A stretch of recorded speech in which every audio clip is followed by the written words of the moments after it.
All right, guys, today we got a 2010 BMW 3 Series. This thing's been to a few shops. She's got brakes vibrating. They all say the brakes are good. Let's get into it. Backstory is that the car's got vibrating steering wheel when she comes to it, when she's braking. And it's been to a few shops. I think maybe even the dealership one time. And they all look at the brakes and they say, well, the brakes look good. So out the door she goes. We're going to show you a way in this video, whether or not you're a professional or do-it-yourselfer, how you can check these. It's not complicated at all, and you can tell, are my rotors causing the problem? So we're going to show you how to check for runout and rotor. So let's go ahead, let's go down the road in this thing. Let's show you what it's doing. Then we're going to get in here, get it on our brand new rack that we have not used yet. Going to be our first time using it, and let's get up in there. Let's get the wheels off of it. Let's show you what to do. We're up to about just a touch under 50 miles an hour. I'm just gonna kind of hit the brakes and show you guys the steering wheel. Hope you can see that. Yeah. Pretty bad. So that's something that if you get this into your shop, you know something's going on with the brakes. I mean, it has to be. And instead of just, I know a lot of shops are in a hurry and, just look at the pads and pads look good and may even say, oh, rotor's bad. And in this case, you can see it's in the steering wheel, so maybe you automatically go to the fronts. But sometimes it vibrates the whole car, so is that the fronts or the backs? And, I know a lot of shops and a lot of techs that just like, well, I don't know if it's the front or the back. Let's go ahead and do the fronts and then we'll do the back. You're basically guessing. And how we are about guessing, we don't like it. So we want to have a way to determine what's causing this problem, right? It could be just one rotor. Now you're not going to put one rotor on the car, but let's say you put new rotors on it and you got this issue, and now you got to figure out which rotor's bad, and you got to be able to turn in the warranty paperwork on it. So there's lots of applications for this. When we get into this, we're going to show you how to check the rotors. Now, we already previously did a video on how to check the wheel hub, which is just basically the same thing as what we're going to do with this rotor. But when you get the rotor off, we're not going to go that far on this one. But once you get the rotor off, and I'm assuming we're going to find something with a runout on a rotor on this one because of the feeling of it. Look at this guy with the scooter. We just passed him over there. He is getting it on that little thing. Look at that little thing. That dude is getting it. Anyway, squirrel. So there's, if you are going to do the brake job, or you're like, okay, that we're going to find some runout on the rotor, we found it.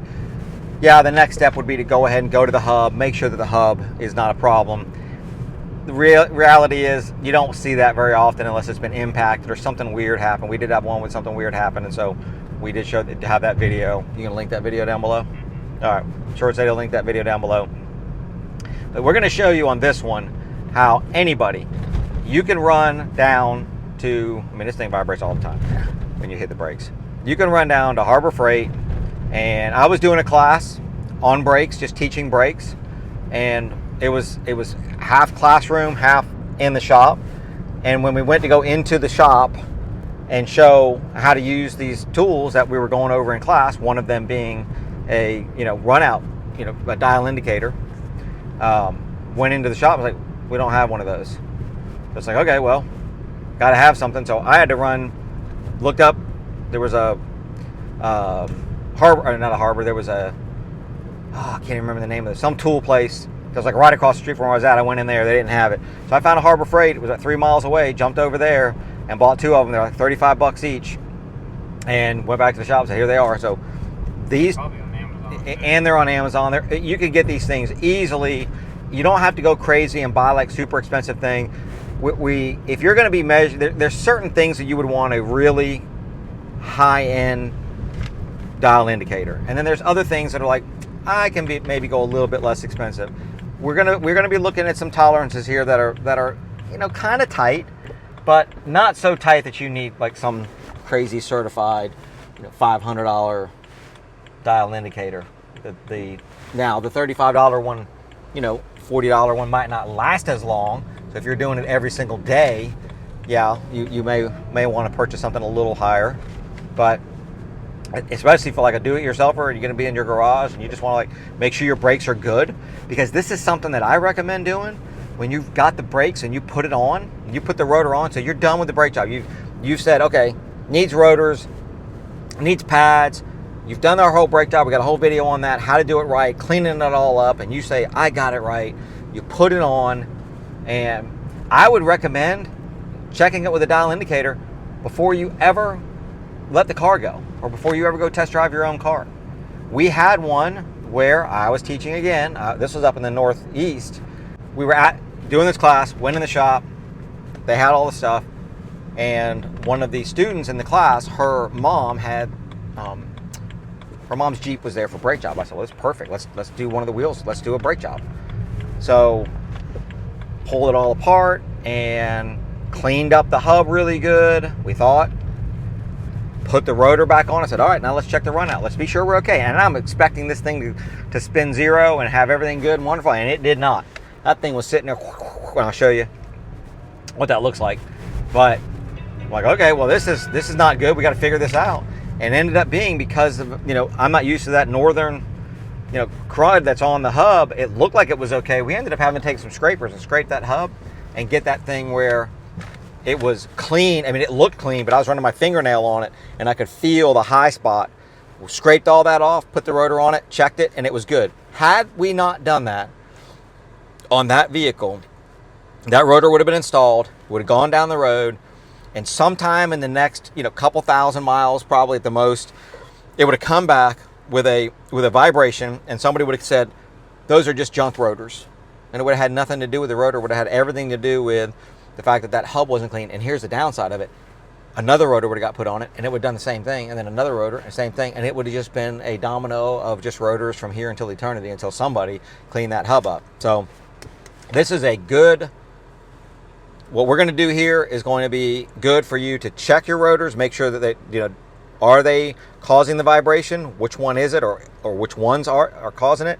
And when you're done, quality control, take a minute and check it again to be sure that they're good. And we're about to get this thing on the new rack.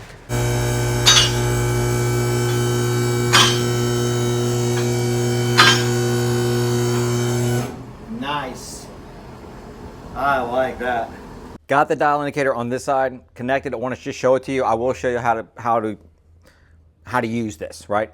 And footnote, we would always do all four, but we're just showing you on this car how to do it, right? So this is exactly the same process for front or rear. What you're going to do is take the dial indicator. You're just going to get it into place. I'll show you how to do that over there.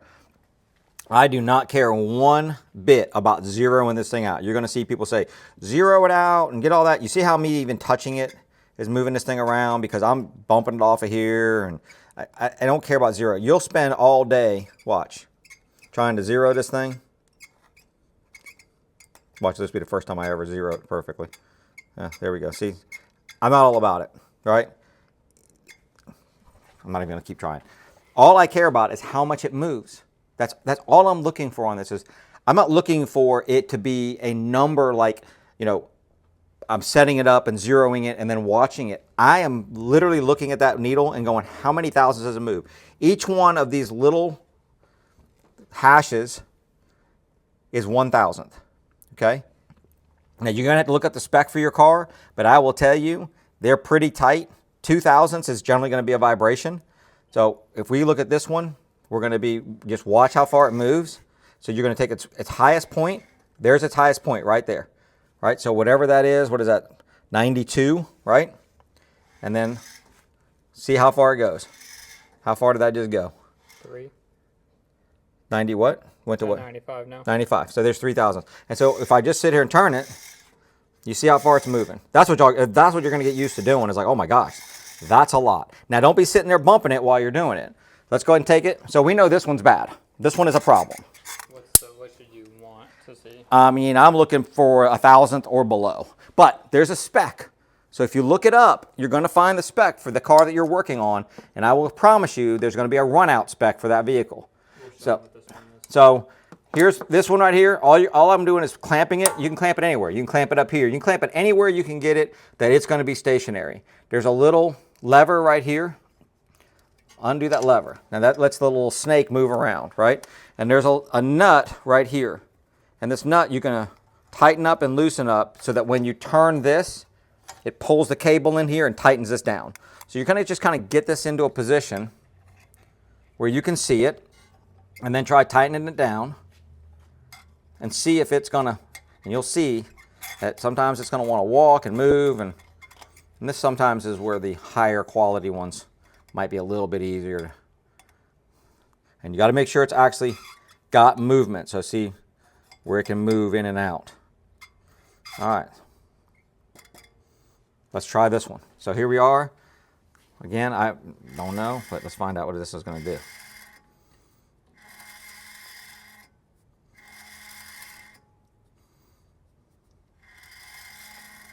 Hardly anything on that one. Yeah, this one's at, what, 1,000th? Yeah.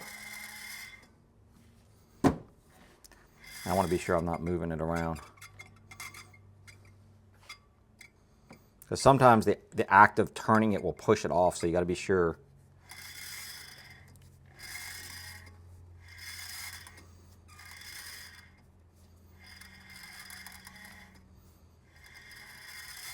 Yeah, that's less than 1,000th. So now we know that's the problem. Now we're going to do one rotor? No. But now you can go to your client and you can say, or you can have your own vehicle and you can know this one is not warped. This isn't warped. It's not really warped. It's a runout. It's a runout. But this side is not causing my vibration. That side's causing the vibration. And then of course go to the back, do the same thing on the back. Now you could take it to the next level, watch that video, and take the rotor off and check the hub. Here's the thing when you're doing, and then the same thing you're going to do when you're done with the brake job, put it back together and just recheck it. And what you're checking is to be sure that, oh, I did miss a step. Whew, that's just bad education right there. I apologize. This one's held on with a hold down screw here, but you want to put at least three lug nuts in, or stud. This has got the bolts, but you want to have 3 of them that are holding it. You don't have to kill them, and you just need it held where it's on there, you know, snug down. This is just a good, quick, easy, and really inexpensive. Like I say, I think it was $35. It's a Pittsburgh, is that right? Yeah, it's a Pittsburgh, but you can buy these things. I've seen them on Amazon. I've seen them all over the place. Yeah, just link some down there. This is just a quick, easy way of you doing it yourself. You see it's not difficult. The hardest part really is just getting it set up and on there. That's going to take you maybe, first time you do it, maybe 5 minutes. I mean, I've probably taught this to a few hundred students and had every single one of them set it up on the rotor from scratch. And the first time they struggle a little bit trying to get everything just to the right tightness, but once they do a couple of them, it doesn't take long. So this is good to know, easy and professional. All right, guys, that's it. That's how easy it is to do this. Remember, don't over tighten this nut and then turn that lever because it will break the cable. Sherwood jumped on Amazon, found one that I own. It's a Fowler. It's a good one. I would recommend it. Jump on there, get that, and start checking this stuff out, guys. I mean, start checking them when you're done with brakes. Even if you're just doing a regular brake job, start checking them when you're done. It's going to take you just a couple of minutes. Don't sit there and put this thing away in the toolbox and tuck it away. If you're doing this stuff all the time, have it on your cart or on your toolbox ready to go all the time so you can clamp it on, check it, move on. So it make you a professional, and I'm telling you, you will find things that nobody else is finding. You'll find hard problems. Appreciate you watching. You know what to do. Hit that subscribe button, hit that bell notification, leave us a thumbs up, leave a comment down below. Have you done this before? Have you run into something like this? Have you had a brake, pulsation that nobody could get rid of? I want to hear it. Thanks for watching. We'll see you in the next one.